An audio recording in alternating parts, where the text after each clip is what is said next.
सभी से नमस्कार। डायबिटीज़ का रोग योग द्वारा कैसे ठीक कर सकते हैं, आज हम इसे जानेंगे। हमारे देश में लगभग 8 करोड़ लोगों को डायबिटीज़ है।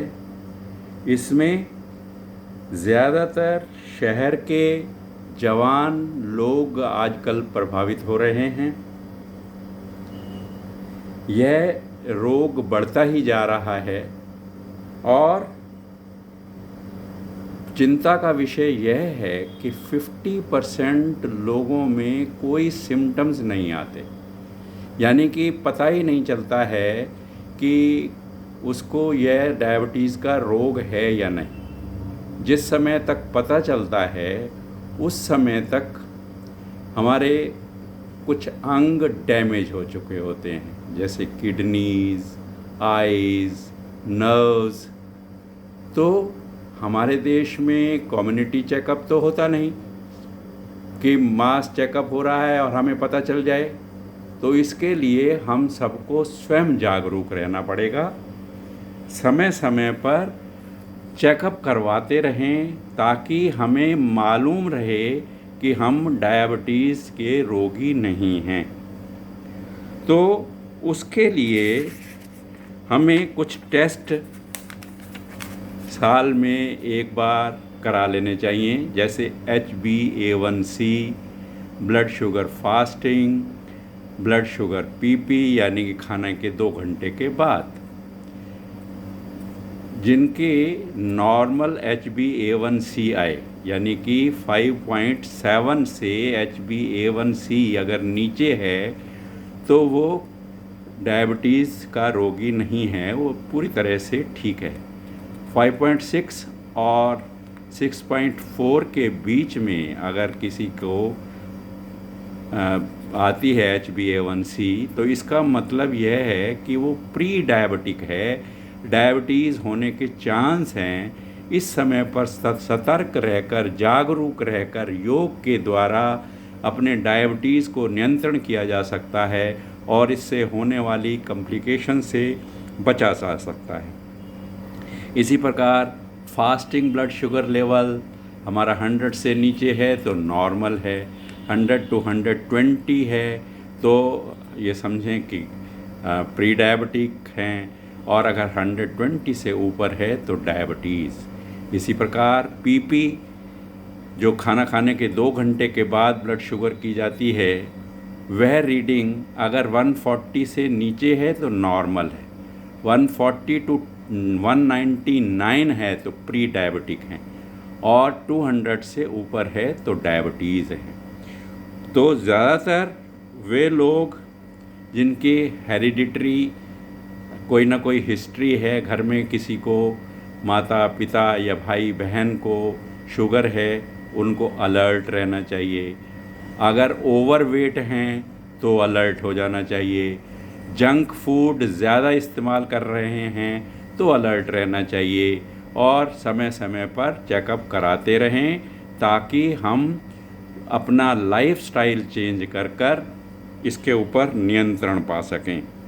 तो आजकल शहर में हमारा सेडेंट्री लाइफस्टाइल हो गया है, ज़्यादातर कोई भी एक्टिविटी हमारे दिन में नहीं होती है, सारे काम बैठे बैठे करने होते हैं, स्ट्रेस बहुत ज़्यादा हो गया है। ये सब कारण हैं जिसकी वजह से डायबिटीज़ होने लगती है।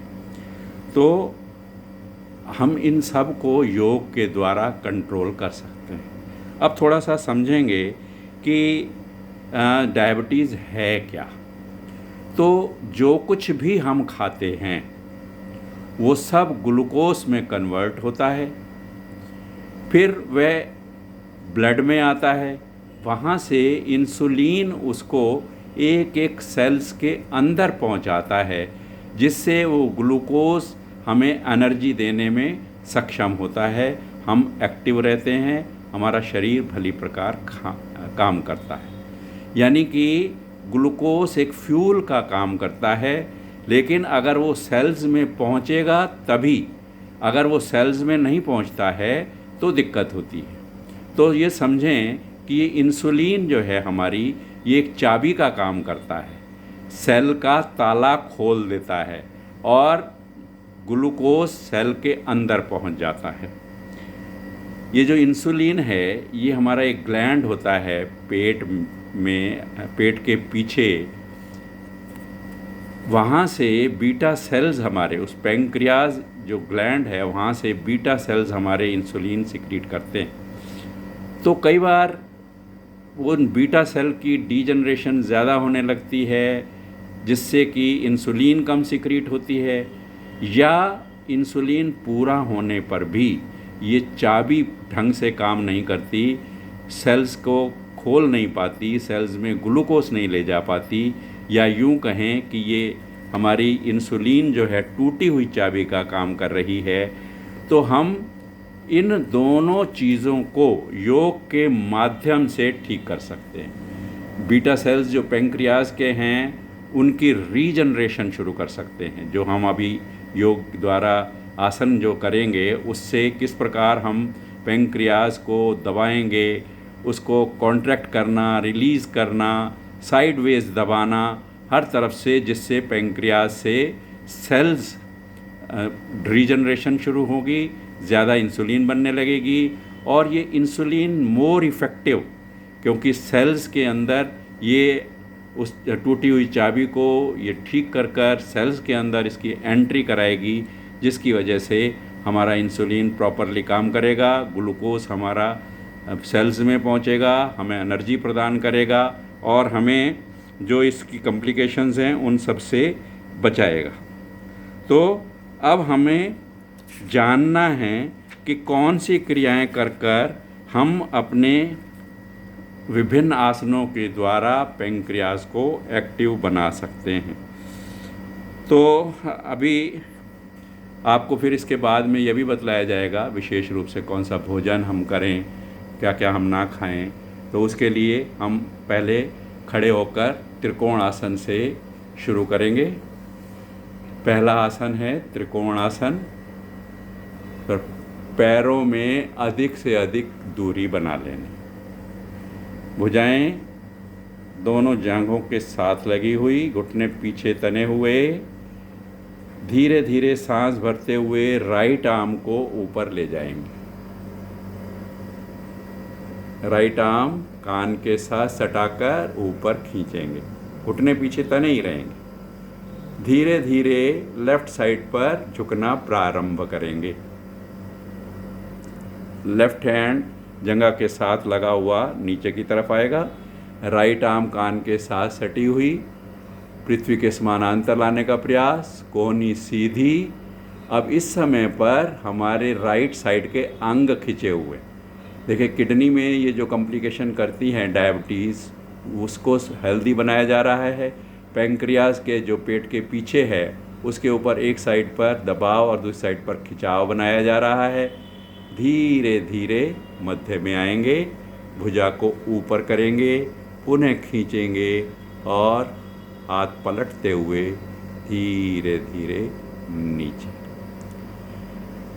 एक लंबा गहरा सांस। इसी क्रिया को दूसरी ओर से, लेफ्ट आर्म पूरे खिंचाव के साथ धीरे धीरे ऊपर, कान के साथ सटाकर ऊपर खींचेंगे। धीरे धीरे राइट साइड पर झुकना प्रारंभ करेंगे। राइट हैंड राइट लेग के साथ रपटता हुआ राइट फुट की तरफ जाएगा। लेफ्ट आर्म स्ट्रेट, कान से लगी हुई, पैरेलल टू द ग्राउंड। कुछ क्षण रुकेंगे और फिर हम किडनी पर, पैंक्रियाज पर प्रभाव डाल रहे हैं, जिससे हमारे अंग हेल्दी हो रहे हैं। धीरे धीरे मध्य में आएंगे, पुनः भुजा ऊपर खींचेंगे, खिंचाव के साथ भुजा को वापस लें। एक लंबा गहरा सांस लेकर विश्राम। पैरों का फासला कम कर लें। ये पहला आसन था। अब दूसरा आसन करेंगे हम सूर्य नमस्कार।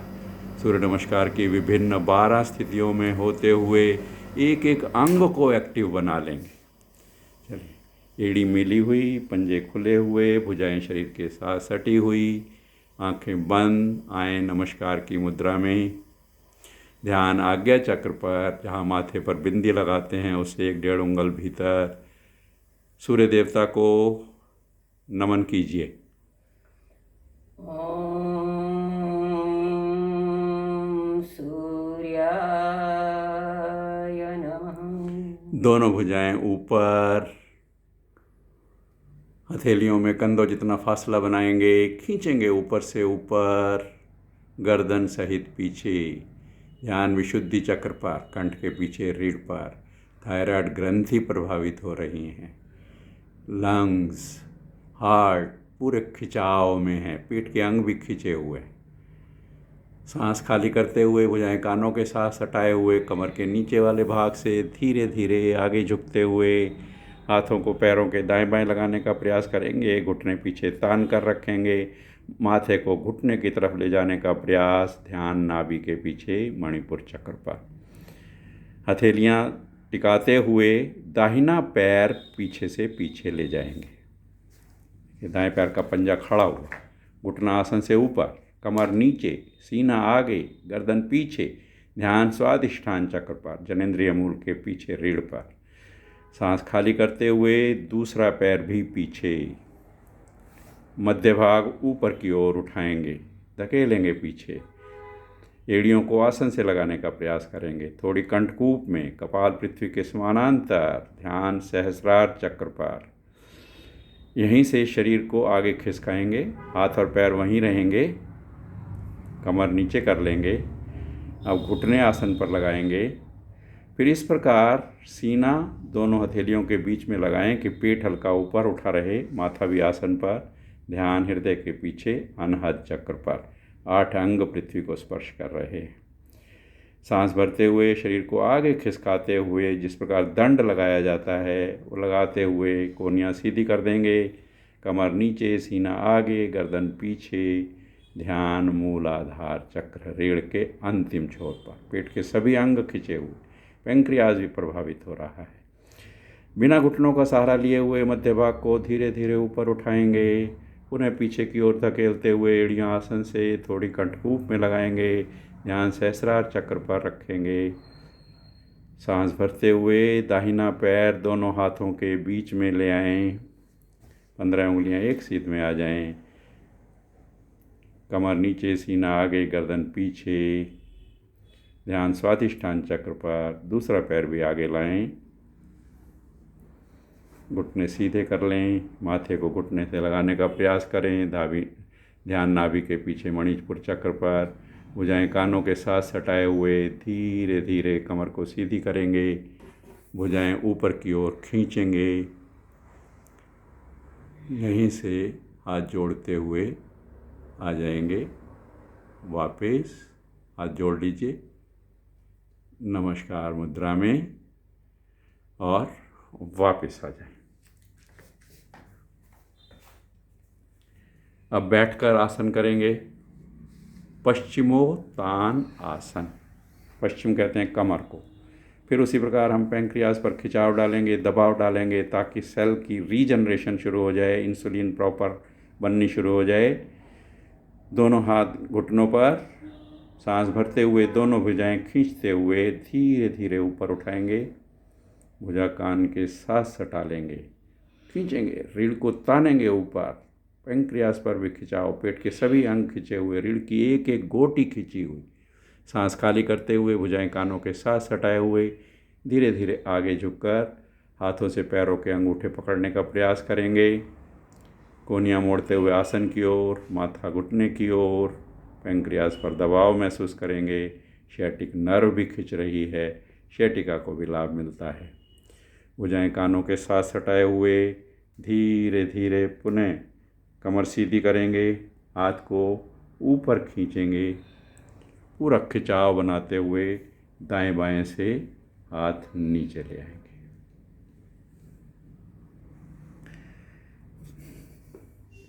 हर आसन के बाद थोड़ा सा विश्राम कर लेना चाहिए।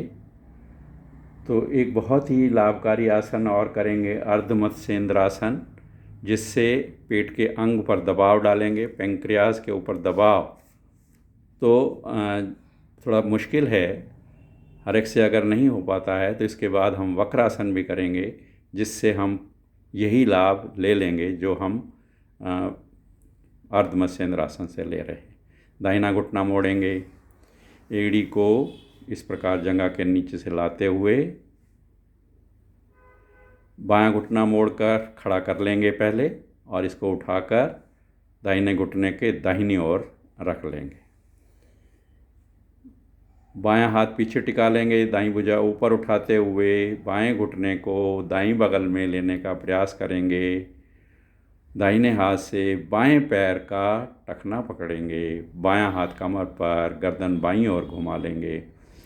रीढ़ को सीधा करने का प्रयास करेंगे, जिससे कि जंघा का दबाव पेट के अंगों पर पड़े, पेंक्रियास पर सुंदर प्रभाव। पेंक्रियास हमारा अच्छी तरह से दब रहा है, तो वहाँ पर रीजनरेशन इंसुलिन की शुरू होती है। आएँ धीरे धीरे वापस इसी क्रिया को दूसरी ओर से करेंगे। बाईं टांग मोड़ते हुए बाईं एड़ी दाहिनी जंघा के पास, दाहिना घुटना मोड़कर बाएं घुटने के बाईं ओर टिका लें, पैर का पंजा आगे ना निकले। बाईं भुजा ऊपर उठाते हुए दाहिने घुटने को बाईं बगल में लेने का प्रयास करेंगे। दाहिना हाथ कमर पर ले जाएंगे, बाएं हाथ से दाहिने पैर का टखना पकड़ने का प्रयास, गर्दन दाहिनी ओर मोड़ लेंगे। फिर हमने जंघा का दबाव पेट के अंगों पर डाला। आएँ धीरे धीरे वापस। सभी लोग इस आसन को नहीं कर पाते, इसलिए इसका सरल तरीका यही लाभ वक्रासन कर कर हम लेंगे। वक्रासन में हम दाहिना घुटना मोड़ लेंगे, घुटना सीने के साथ, दाहिनी भुजा पीछे टिका लेंगे, बाईं भुजा ऊपर उठाकर दाहिने घुटने को बाईं बगल में लेने का प्रयास करेंगे। बाएं हाथ से बाएं घुटना पकड़ेंगे, दाहिना हाथ कमर पर, गर्दन दाहिनी ओर घुमा लेंगे। फिर जंघा का दबाव पेट के अंगों पर पड़ रहा है, जिससे पेंक्रियास पर सुंदर प्रभाव पड़ता है। आएँ वापस। अब इसी क्रिया को हम दूसरी ओर से करेंगे। बायां घुटना मोड़ लेंगे, बाएं हाथ को पीछे टिका लें, दाईं भुजा ऊपर उठाते हुए बाएं घुटने को दाहिनी बगल में लेंगे। दाएं हाथ से दाएं घुटने को पकड़ेंगे, गर्दन बाईं ओर घुमाकर कुछ क्षण रुकेंगे। जंघा का दबाव पेट के अंगों पर पड़ रहा है, इसको महसूस करें। आएँ धीरे धीरे वापस। दोनों टांगे सामने फैलाएं, दोनों हथेलियां दाहिनी ओर रखते हुए पैरों को बाईं ओर से घुमाते हुए आ जाएंगे वज्रासन। पैरों के अंगूठे मिले हुए हैं, एड़ियों में फासला, एड़ियों की गद्दी बनाकर उसके ऊपर बैठे हैं। हमारा एम यही है कि हम हर आसन के द्वारा पेंक्रियास के ऊपर हर तरफ से दबाव और खिंचाव डालें, जिससे वो एक्टिवेट हो जाए, सेल्स की रीजनरेशन शुरू हो जाए। तो ऊष्ट्रासन करेंगे, घुटनों के बल खड़े हो जाएं, घुटनों में पैरों में कंधों जितना फासला बना लें, दोनों अंगूठे रीढ़ पर ले आएं, सांस भरकर पीछे की ओर झुकें, झुकते चले जाएं, झुकते चले जाएं। पूर्ण रूप से झुकने के बाद हाथों को एड़ियों पर ले आएंगे, मध्य भाग को ऊपर से ऊपर धकेलने का प्रयास करेंगे। पेट के सभी अंगों पर खिंचाव महसूस करेंगे, पेंक्रियास पर भी खिंचाव पड़ रहा है। धीरे धीरे अंगूठे वापस, कमर सीधी करेंगे और पुनः बैठ जाएंगे वज्रासन में।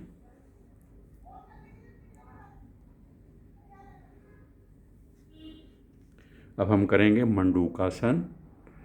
दोनों मुट्ठियाँ अंगूठे में बंद करते हुए हाथों की उंगलियां आपस में इस प्रकार मिलाकर नाभि के नीचे रखेंगे मुट्ठियाँ। सांस भरकर कमर सीधी करेंगे, गर्दन पीछे करेंगे। सांस खाली करते हुए धीरे धीरे आगे झुकेंगे, गर्दन पीछे ही रहेगी, झुकते चले जाएंगे। मुट्ठियाँ हमारी जंघाओं और पेट में के बीच में हैं, पेट के अंगों पर दबाव पड़ रहा है, पेंक्रियास को स्क्वीज़ किया जा रहा है, उसको एक्टिवेट किया जा रहा है। सांस भरते हुए धीरे धीरे कमर सीधी करेंगे,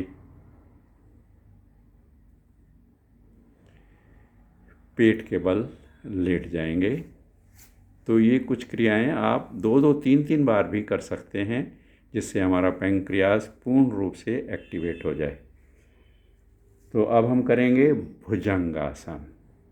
दोनों हथेलियाँ थोड़ी सी सीने के नीचे ले आएंगे, माथा आसन पर। सांस भरते हुए गर्दन पीछे करेंगे और धीरे धीरे सीना ऊपर उठाएंगे, कोहनियाँ बिल्कुल सीधी कर देंगे, कमर नीचे, सीना आगे, गर्दन पीछे। पुनः पेट के सभी अंगों पर खिंचाव, जिससे पैंक्रियास पर विशेष प्रभाव पड़ रहा है, इंसुलिन सिक्रीट कराने में मदद, क्योंकि वहाँ के सेल की रीजनरेशन शुरू हो जाती है। धीरे धीरे कोहनियाँ मोड़ते चले जाएंगे, पेट आसन पर लगाएंगे, फिर सीना आसन पर लगाएंगे, अंत में माथा आसन पर लगाकर शिथिलासन में विश्राम करेंगे। हर तरफ से हमें पैंक्रियास को स्क्वीज करना है, उसको एक्टिवेट करना है। करेंगे शलभासन। दोनों हथेलियाँ जंघाओं के नीचे ले जाएंगे। थोड़ी आसन पर लगी रहेगी। दाहिना घुटना मोड़ लेंगे, लेफ्ट लेग को ऊपर उठाएंगे, जंघा को पैर के टखने के ऊपर रखकर घुटने को दबाएंगे नीचे। रीढ़ के नीचे वाले हिस्से पर भी प्रभाव पड़ रहा है, पेट के अंगों पर भी प्रभाव पड़ रहा है। धीरे धीरे वापस आएंगे। इसी क्रिया को दूसरी ओर से करना। लेफ़्ट लेग मोड़ लेनी, राइट लेग ऊपर उठाकर थाई को लेफ़्ट हील पर रखकर प्रयास करें घुटने को नीचे की ओर दबाने का। तो पेट के अंग और रीढ़ का नीचे वाला भाग प्रभावित हो रहा है। धीरे धीरे वापस आ जाएंगे। कमर के बल विश्राम करेंगे। 2 आसन हम कमर के बल करेंगे, जिससे कि पेट के सभी अंग प्रभावित हों, पैंक्रियास प्रभावित हो। पहला आसन हस्तपादोत्तान आसन। दोनों हथेलियां जंघाओं के ऊपर रखते हुए टांगें और धड़ दोनों ऊपर की ओर उठाएंगे, कूल्हे पर आने का प्रयास करेंगे। इस प्रकार कुछ देर रुकेंगे, जिससे पेट के नीचे वाले अंग पर बहुत सुंदर प्रभाव पड़ता है, पैंक्रियास पर सुंदर प्रभाव पड़ रहा है। धीरे धीरे वापस आएंगे। एक और आसन करेंगे, सुप्त मत्स्येंद्र आसन।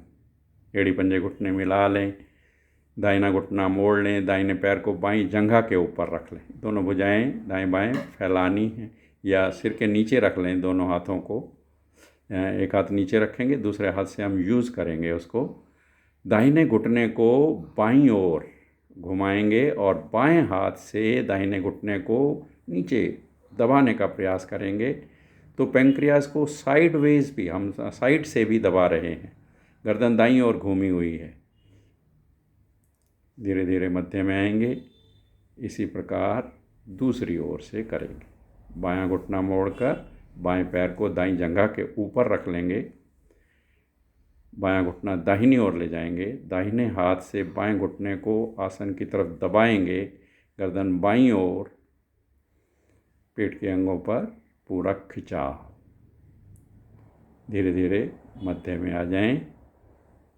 इन आसनों के द्वारा हमने अपने शरीर के सभी अंगों को प्रभावित किया है, विशेष रूप से पैंक्रियास को। अब हम शवासन करेंगे। शवासन बहुत ही महत्वपूर्ण, क्योंकि स्ट्रेस एक कारण होता है डायबिटीज़ का, और स्ट्रेस को रिलीज़ करने के लिए शवासन बहुत ही लाभकारी। पैरों में 1-1.5 फीट का फासला, भुजाएं शरीर से 5-6 इंच की दूरी पर, अपने एक एक अंग को निहारना, मन में ये भाव बनाना कि मेरे पैंक्रियास तथा और अंग सभी एक्टिव हो रहे हैं, हेल्दी हो रहे हैं, सभी अंग भली प्रकार कार्य कर रहे हैं। अपने स्ट्रेस को रिलीज़ करना है तो ईश्वर का धन्यवाद देना है। इसके अलावा इसके बाद में हम कपालभाति प्राणायाम तथा मेडिटेशन कर कर और इसके ऊपर हम नियंत्रण कर सकते हैं। अभी कुछ ऐसी चीज़ें जो जैसे डायरेक्ट मीठा हमें नहीं खाना है, लेकिन कई बार थोड़ा सा ये भी होता है कि मीठे फल खाएं या ना खाएं, तो अपनी डायबिटीज़ का लेवल देखते हुए थोड़ा बहुत हम कम मात्रा में थोड़ी थोड़ी चीज़ें ले सकते हैं। लेकिन जो डाइट हमारे लिए बहुत ही लाभकारी है, जो चीज़ें बहुत लाभकारी हैं, उनका नाम मैं आपको बतला देता हूँ। जितने भी लीफी वेजिटेबल्स हैं, जैसे पालक है, सरसों है, मेथी है, ब्रोकली और लहसुन, सलाद ज़्यादा से ज़्यादा, बीन्स, अंडे और मछली, olive oil, apple cider vinegar, थोड़े बहुत nuts, flax and chia seeds आते हैं, वो भी बहुत ही लाभकारी हैं। फ्रूट्स में स्ट्रॉबेरी, जामुन, ये बहुत ही लाभकारी हैं। तो इनके माध्यम से भी हम लो कैलोरी डाइट लेंगे, अपने वज़न को नियंत्रित करेंगे और डायबिटीज़ पर कंट्रोल कर लेंगे। तो ये कुछ क्रियाएं नित्य प्रति कीजिए, डायबिटीज़ से छुटकारा पाइए। लाइफस्टाइल चेंज करना बहुत ही इम्पोर्टेंट है। तो अगर आपको ये चैनल पसंद आ रहा है, ये वीडियो ठीक लग रहा है, तो आप इसको सब्सक्राइब करें, लाइक करें, शेयर करें, ताकि हमारे आगे आने वाले भी सभी वीडियोस आपको मिलते रहें। धन्यवाद।